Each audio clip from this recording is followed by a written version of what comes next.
লোকসভা ভোটের কারণেই কেন্দ্রীয় এজেন্সিগুলো আইনত কারণে কিছুটা সময় বিরতি নিয়েছিল। এবার লোকসভা ভোট শেষ হতেই তারা নিজ নিজ কাজে লেগে পড়েছে। পশ্চিমবঙ্গের ভূপতিনগর কাণ্ডে মমতা বন্দ্যোপাধ্যায়ের দুই হেভিওয়েট, দুই ঘেঁষো তৃণমূল নেতাকে এবার সরাসরি নিজেদের কবলে নিল এনআইএ। কীভাবে? এনআইএ তাদের যে চার্জশিট, সেই চার্জশিটে ওই দুই তৃণমূল নেতার যোগ করেছে, অর্থাৎ ওই দুই তৃণমূল নেতার নাম যোগ করেছে চার্জশিটে। এরা হলেন যথাক্রমে মানব পড়ুয়া এবং নবকুমার পাণ্ডা। মানব তৃণমূলের জেলা পরিষদের পূর্ত কর্মাধ্যক্ষ ও কাথি সাংগঠনিক জেলা তৃণমূলের সাধারণ সম্পাদক, আর নবকুমার পটাশপুরের আড়গোয়াল অঞ্চলের প্রাক্তন তৃণমূল সভাপতি। স্বাভাবিকভাবেই ওই দুজন তৃণমূল নেতাই ওই এলাকার ভোট মেশিনারি হিসাবে কাজ করতেন। এদের দুজনের বিরুদ্ধে বৃহত্তর ষড়যন্ত্রের অভিযোগ রয়েছে বলে চার্জশিটে দাবি করেছে জাতীয় তদন্তকারী সংস্থা এনআইএ।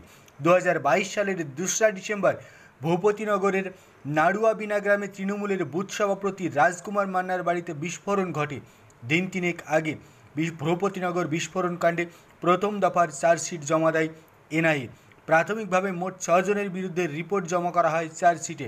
সেই তালিকায় বোমা বিস্ফোরণের ঘটনায় মৃত তৃণমূলের তৎকালীন বুথ সভাপতি রাজকুমার মান্না, তার ভাই বিশ্বজিৎ মান্না, দেবকুমার গাইন সহ তৃণমূলের অঞ্চল সভাপতি বলয়চরণ মাইতি, বুথ সভাপতি মনোব্রত জানা এবং পঞ্চানন গড়াইয়ের নাম রয়েছে। সেই সঙ্গে নতুন করে নাম যোগ হলো আরও দুজনের, মানব পড়ুয়া এবং নবকুমার পাণ্ডার।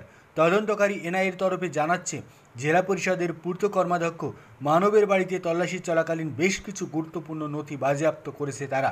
প্রচুর পরিমাণে ভয়েস মেসেজ এবং হোয়াটসঅ্যাপ চ্যাট উদ্ধার করা হয়েছে। তদন্তকারী সংস্থার তরফে দাবি করা হচ্ছে, এই সব কিছুতেই স্পষ্ট হয়েছে যে আর্থিক লেনদেন চলেছে দুই অভিযুক্তর মধ্যে। সেই সঙ্গে আর্থিক লেনদেনে যে বোমা তৈরির জন্যই ব্যবহার করা হয়েছিল তাও তদন্তকারীরা নিশ্চিত।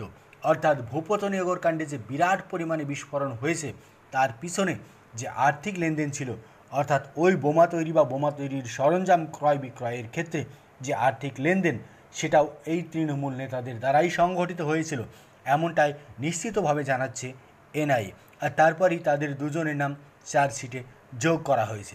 যদিও ওই দুই তৃণমূল নেতা পলাতক, তবে ওই দুই তৃণমূল নেতা পালিয়েও তাদের শেষ রক্ষা হলো না।